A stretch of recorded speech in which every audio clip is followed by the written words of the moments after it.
Olá, começa agora notícias da Câmara desta sexta-feira, dia 26 de fevereiro, e o primeiro caso de Covid-19 diagnosticado no Brasil completa hoje um ano. Na mesma data de 2020, um homem de 61 anos que voltou de viagem da Itália, residente em São Paulo, testou positivo para o novo coronavírus. Hoje, um ano depois, a situação é grave. O Rio Grande do Norte voltou a bater recorde de pacientes internados em leitos críticos, públicos e privados desde o início da pandemia.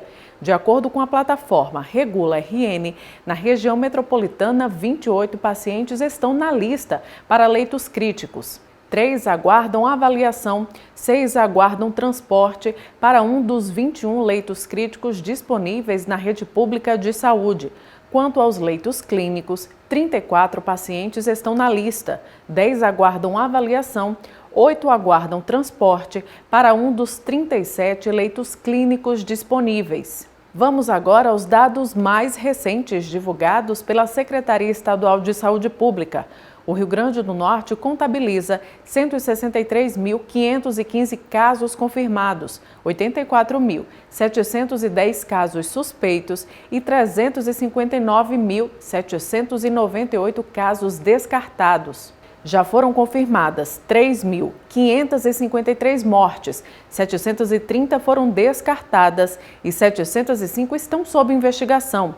6 mortes aconteceram nas últimas 24 horas. E devido ao aumento de casos de Covid no estado, o Centro de Enfrentamento à Doença, no CEMURI, vai abrir também durante este final de semana. Hugo Fernandes. A decisão de abrir o Centro de Atendimento para Enfrentamento à Covid neste sábado e também no domingo foi tomada por conta do aumento dos casos da Covid-19 na cidade. O Centro de Enfrentamento está localizado no CEMURI, no bairro Nossa Senhora de Nazaré. Neste fim de semana, o atendimento acontecerá das 8 horas da manhã até as 4 horas da tarde. Para ser atendida, a pessoa tem que apresentar o comprovante de residência de Natal e também um documento de identificação com foto. Os centros Covid atendem casos leves suspeitos da doença, como tosse, febre ou dor de cabeça. A Secretaria Municipal de Saúde alerta que quem sentir sintomas graves, como falta de ar, deve buscar as unidades de pronto atendimento. Hugo Fernandes, de volta para o estúdio. E a governadora do estado, Fátima Bezerra, junto à equipe técnica do Executivo, concedeu entrevista coletiva na manhã de hoje para falar sobre a situação da Covid-19 no Rio Grande do Norte. A matéria completa você confere no Câmara Repórter, ao vivo, às 6h30 da noite. E passado todo esse tempo de pandemia, algumas pessoas acabaram relaxando nas medidas de biossegurança. Outras ainda seguem os protocolos sanitários à risca. Nossa equipe de reportagem foi às ruas para saber como anda o comportamento da população em relação à Covid-19. Desde o início da pandemia, Lúcia Maria deixou de fazer o tradicional almoço de domingo com filhos e netos para seguir os protocolos necessários no combate ao coronavírus. De lá para cá, jamais relaxou com os hábitos de higienização redobrados. A gente conversava aqui e dizia que isso aqui era uma coisa passageira, que vinha outra onda. Como sempre eles falavam, que vinha outra onda. E se a gente relaxasse mais e mais, como todas as pessoas relaxaram aí, porque o pico ficou grande, não foi por outra coisa, porque muita gente relaxou. Álcool na mesa, álcool em cadeira. Se for 2 vezes na rua, são 2 roupas. Como ela, outras pessoas mantêm os mesmos cuidados até na hora de sair de casa. Também reprovam o comportamento daqueles que estão colaborando para quebrar um dos principais protocolos, que é evitar aglomerações. Atualmente as pessoas estão relaxando um pouco, né? Tanto é que o número de casos aumentou e as pessoas estão se aglomerando. Não aglomero. Eu evito sair mais de casa, mas os transportes estão muito lotados, né? Tá tendo aglomeração no transporte público. Vim a pé e vou voltar de Uber, eu evito andar de ônibus cheio e evito sair de casa também, né? E quando sai prevenida? Saio prevenida, máscara, álcool gel. Tento ficar distante das pessoas. O que é que a senhora acha dessas aglomerações que estão acontecendo e estão contribuindo para aumentar o número de casos? Eu acho um absurdo, porque as pessoas estão vendo que a coisa está piorando. E eu até falei, depois do carnaval, uma semana depois vai piorar. E é o que está acontecendo. Porque as praias estavam lotadas e as pessoas estavam fazendo festa, as pessoas estavam brincando. Elas que estão levando para casa, para os idosos, para os pais ficarem doentes. Em todo o país já morreram mais de 250 mil pessoas por Covid-19.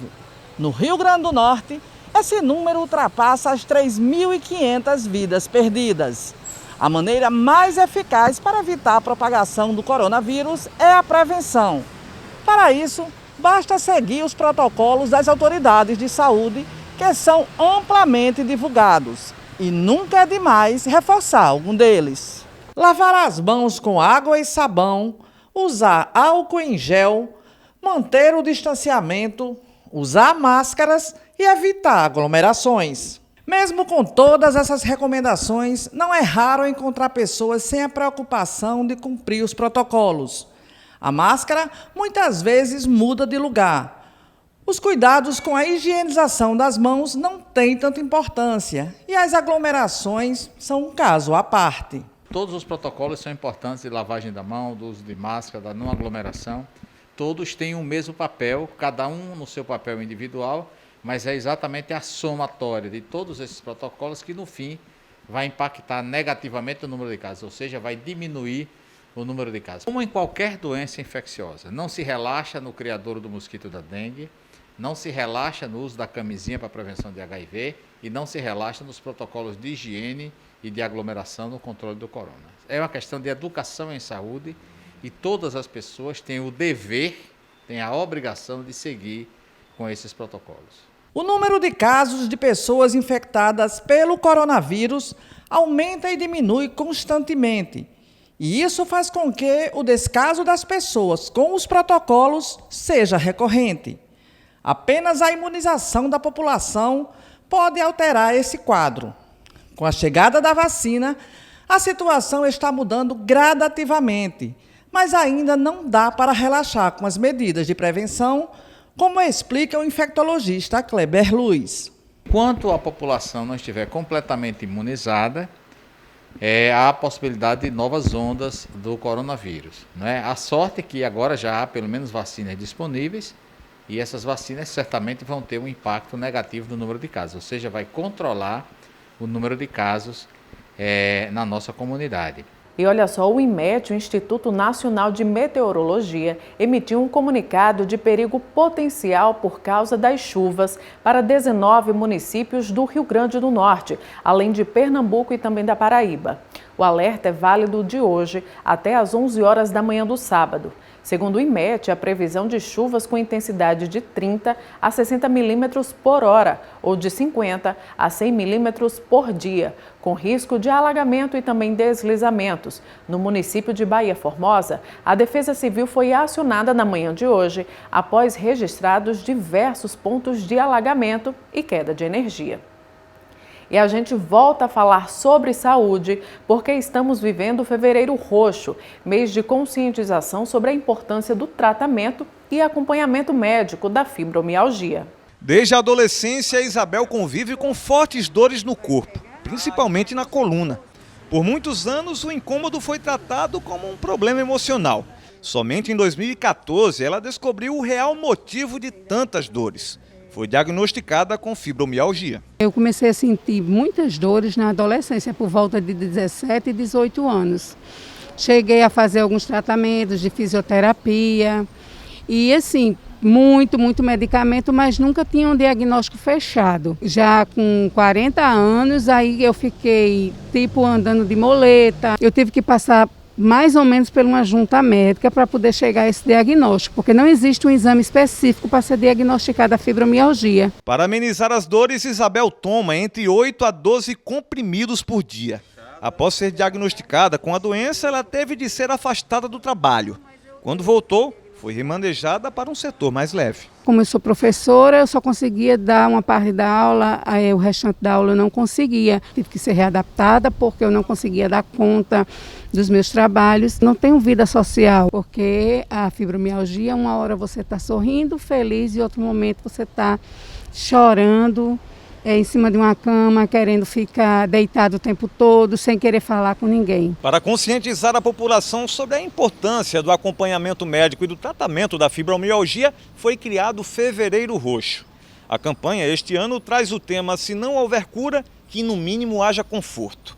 Esta doença atinge mais mulheres que homens. Aqui no Brasil, cerca de 5% da população sofre com o problema. A fibromialgia tira esse mês do ano para a gente divulgar e falar um pouco sobre ela, logo que a educação da doença é um dos principais pilares. O Fevereiro Roxo, ele tem sua marca como das doenças que não haja cura, que no mínimo tenha conforto. De acordo com o reumatologista Rafael Costa, o principal sintoma da doença são as dores sentidas por todo o corpo. O cansaço e a dificuldade no sono também são características da doença. O principal deles é a própria dor, uma dor generalizada, e isso faz com que ela comece acima e abaixo da cintura, do lado direito e esquerdo, e também a cabeça. Uma dor crônica, ou seja, que é persistente nos últimos 3 meses, e associado a 4 outros sintomas, que é a alteração da qualidade do sono, alterações do humor, alterações cognitivas, que é a dificuldade de prestar atenção, a dificuldade de estudar e a fadiga persistente. O paciente está sempre muito cansado. Ainda segundo o reumatologista, o tratamento da fibromialgia é feito a partir de medicamentos e de atividades não farmacológicas, como a fisioterapia e a terapia. Muitas das vezes a gente se volta muito para o farmacológico, mas o não farmacológico é tão importante e traz tantos resultados quanto o farmacológico. A primeira é a própria educação sobre a doença. A segunda é a atividade física, associada à fisioterapia, que vai ajudar o paciente a chegar em pontos de atividade física de alta intensidade, que trará grandes respostas ao tratamento. E o terceiro ponto é a psicoterapia, e nestes casos se destaca a terapia cognitivo-comportamental. Para as pessoas com transtorno do espectro autista, é fundamental um acompanhamento contínuo, mas que nem sempre é barato.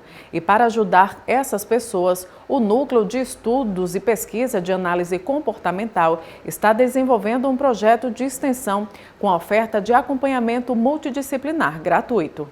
Quando Liliane se tornou mãe, foi natural uma total transformação na rotina. Mas com o passar dos anos, Liliane começou a perceber alguns comportamentos em Sofia diferente de outras crianças. A descoberta do autismo veio para transformar de vez a vida de Liliane. Antes de descobrir, a gente passou por muita dificuldade. Então, escutamos diversas opiniões de profissionais que me colocavam como uma pessoa, como se diz, desnaturada. Quando a gente descobriu, foi um alívio e aquela certeza de que ia nascer uma nova mãe. Porque a gente precisava entender aquele universo para poder ajudá-la. Hoje, aos 13 anos, Sofia faz acompanhamento com uma equipe multidisciplinar. As atividades contribuem para o desenvolvimento cognitivo, motor e comportamental. As terapias são fundamentais para a inserção social da criança. As terapias vêm muito para ajudar isso, né? Entender os padrões sensoriais, né? Que aquela birra, aquele desconforto, ele não é porque ela quer, é algo que realmente incomoda. Hoje ela faz integração sensorial, é atendida por uma psicóloga do comportamento e faz a musicoterapia, que vem ajudando ela muito a se encontrar dentro do padrão da idade dela. A alta incidência de diagnósticos de pessoas com o transtorno do espectro autista no mundo tem incentivado pesquisas para o tratamento terapêutico. Em Natal, a clínica Desenvolve lançou este ano o Núcleo de Estudo e Pesquisa em Análise do Comportamento, com o objetivo de melhorar a qualidade de vida das pessoas com autismo. A gente trabalha basicamente em 3 componentes chaves, né? Que é no antecedente de um comportamento, no comportamento em si e no reforçamento. Então, para que a gente adquira um comportamento adequado, a gente precisa sempre ter um reforçador para que esse comportamento ele seja repetido. O núcleo é composto por um grupo interdisciplinar, com especialistas de diversas áreas da saúde, que juntos vão atuar para moldar a execução de movimentos e melhorar a comunicação verbal e não verbal. Todo o acompanhamento é feito dentro do âmbito familiar e de acordo com a rotina do paciente. Hoje a nossa equipe está composta de profissionais de psicologia, de educação física, de fonoaudiologia, pedagogia e terapia ocupacional, além da medicina também. E baseado nesses 5 pilares, a gente vai estar atuando nas residências, né? E aí a gente vai estar trabalhando na comunidade. Mas o fato é que nem todas as famílias podem custear mensalmente as terapias. E manter essas atividades são essenciais para conquistar bons resultados. Hoje é difícil se ter o diagnóstico via serviço público. Hoje a gente não encontra, por exemplo, nenhum espaço público que esteja atendendo autistas adolescentes e adultos, não tem. Então, essas famílias, elas ficam presas, essas crianças, esses adolescentes, eles ficam presos em casa. O processo seletivo para participar do projeto já começou e serão priorizadas as famílias em situação de vulnerabilidade social que não têm acesso às terapias. A gente está fazendo a seleção, que é o nepacnd@nucleodesenvolve.com.br. Então, as famílias que têm e deseja trabalhar nessa intervenção, pode estar enviando um e-mail e a gente vai estar fazendo a triagem para a gente iniciar os trabalhos. Vamos aos assuntos do Legislativo. Veja agora os destaques da Câmara Municipal de Natal desta semana. Na primeira sessão ordinária de 2021, os vereadores de Natal definiram a composição das 12 comissões técnicas da Câmara Municipal de Natal, responsáveis pelo andamento de todos os projetos em tramitação no Legislativo. Os parlamentares falaram sobre a importância da sessão. É uma comissão nova, uma comissão importante, a de desporto, qualidade de vida, a do esporte aqui na Câmara Municipal de Natal. Iremos nos debruçar, trabalhar muito para que essa comissão seja uma comissão de grande relevância, de grande importância. No âmbito da Comissão de Saúde é dar continuidade aos trabalhos, nas visitas do hospital, na questão das UPA, do funcionamento das unidades de saúde. A Comissão de Justiça tem uma importância e uma relevância muito grande, haja vista que é responsável por analisar os aspectos legais, constitucionais, amparo legal. Os parlamentares aprovaram em regime de urgência 2 projetos voltados à pandemia. Um deles trata sobre a higienização obrigatória e limitação de pessoas nos transportes públicos para evitar a disseminação da Covid-19. O outro reconhece templos e igrejas como atividades essenciais. Com isso, não precisam parar o funcionamento em caso de lockdown. Caso venha a ocorrer algo assim, a gente vai estar garantindo que os templos religiosos permaneçam abertos, porque as pessoas continuem exercendo o seu direito de fé e de crença. A gente está numa guerra incansável combatendo esse vírus e nós não podemos permitir que os ônibus se tornem esses vetores, levando o vírus para cima e para baixo dentro da nossa cidade. Um projeto muito importante do vereador Anderson Lopes, que visa garantir a higienização dos ônibus, garantir a segurança sanitária do usuário. O plenário da Câmara Municipal de Natal aprovou o projeto de lei que cria o Voucher Educação. A matéria tem o objetivo de ofertar vagas para crianças na rede particular de ensino por meio da parceria público-privada com o município. Agora, o projeto, que havia sido rejeitado pela Comissão de Justiça da Casa, segue tramitação no Legislativo. Autor do projeto, o vereador Klaus Araújo, comemorou a aprovação da matéria. O Voucher Educação é importante por demais, nessa parceria. Os bairros e as comunidades que a Prefeitura tiver excedente de crianças, poder fazer convênio com as pequenas escolas, com as médias escolas, fazendo com que a criança não fique fora da educação, não fique fora do acesso à educação, que isso é muito importante. Esse Voucher Educação vem de encontro a ajudar as crianças mais necessitadas a não poder ficar fora da escola. E agora o nosso giro de notícias, G1RN. Município do RN perde 90 doses de vacina contra a Covid-19 após queda de energia. no Minuto. Vacinação para idosos de 90 anos continua nesta sexta-feira. Tribuna do Norte, em Natal, UPAs estão superlotadas por conta da Covid-19. Agora RN, ministro da Saúde, garante apoio a Fátima para a expansão de UTIs Covid no RN. Grande ponto, Covid-19. Brasil tem novo recorde de mortes diárias, diz Fiocruz.